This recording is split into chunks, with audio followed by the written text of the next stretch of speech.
Mums and dads, grandmas and granddads, Chloe and I want to talk to you about the 5 golden rules of communication we use in preschool. Did you know that when a baby is born, they respond differently to different people's voices? They recognise their mum's voice as soon as they're born, and they can work out where a sound is coming from 10 minutes after they're born. Babies can also tell the difference between a happy voice and a cross, angry voice. Sharing things like stories and singing nursery rhymes can help to develop the connections in a baby's brain. And these grow at the fastest rate up to 2 years old. And did you know that the brain reaches 60% of its adult size by the time a baby turns 1? That's amazing, isn't it? So all that learning can be going on during that first year. And children also use the same muscles for chewing and swallowing as they do for speaking. So sometimes when we say to you about your child having a dummy and things like that, if they do have a dummy or overuse of a dummy beyond the age of 1, that can also affect the chewing mechanisms that they need for eating as well as for talking. So it is important as well to bear that in mind when we're doing communication and language activities. If you feel that your child is behind in the communication language and they have a dummy, that could be a contributory factor. Learning more than one language has been shown to have lots of benefits for young children. They have more brain connections and activity in the areas of brain related to memory. And so some of the activities that we do in preschool are memory related as well. And I've just posted a video to you about that as well from our YouTube channel. But I just want to share with you the 5 golden rules. So our first golden rule is eye to eye.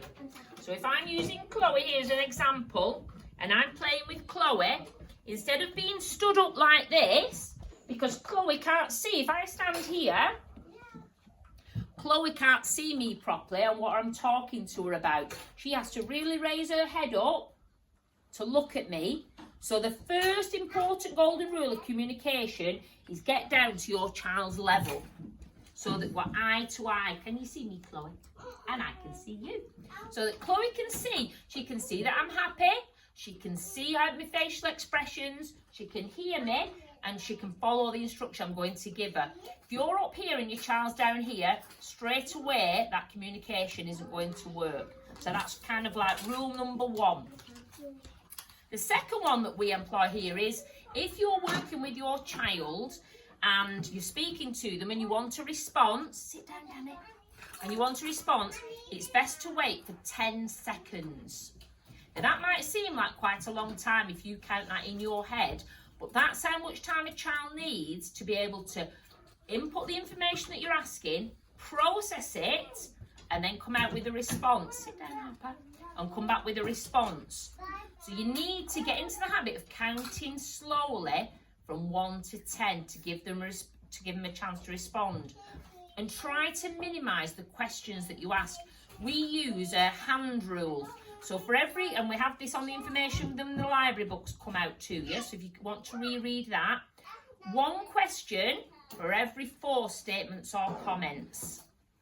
So for instance, we might say, what colour is that fish? And they'll give you the answer.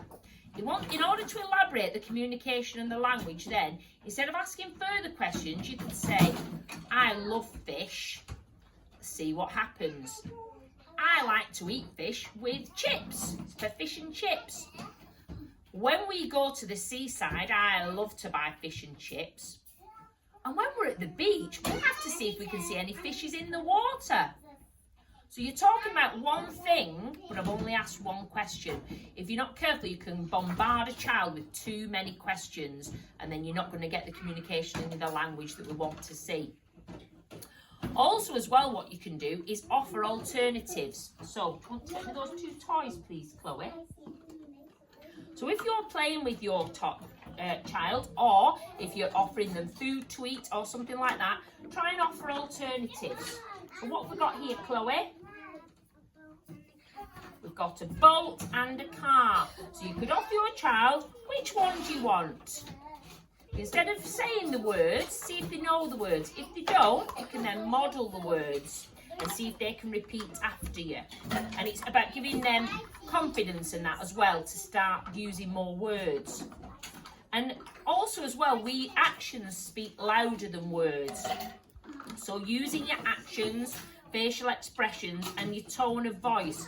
So for instance, if I'm speaking to a child who's learning new words, or they're a bilingual child who's got a second language, I'll use a cup and say, do you want a drink? And I'll mime the actions. Or if you want them to sit up smartly on the carpet, do you want to show us how we sit up smartly on the carpet, Chloe? Sit up smartly. So what I might do with some children is I want Chloe to fold her arms better. I'll go like that. Fold your arms, Chloe. So then Chloe knows what to do. So she's following the instruction. And then whatever we're doing, we model and we extend. So Chloe, can you give me, what's that? It's a red car. So add on one word for everything that they say. So if Chloe said it's a red car, you could say it's a big red car. So what we do is try and extend and add words on each time. So you're making it more of a sentence.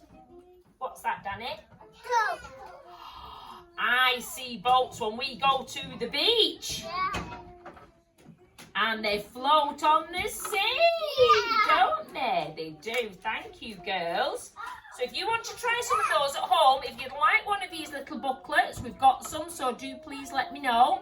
And if you do practice at home, please let us know how it works for you and if it makes communication and language better for you. Do you want to say goodbye to everybody and have a wave?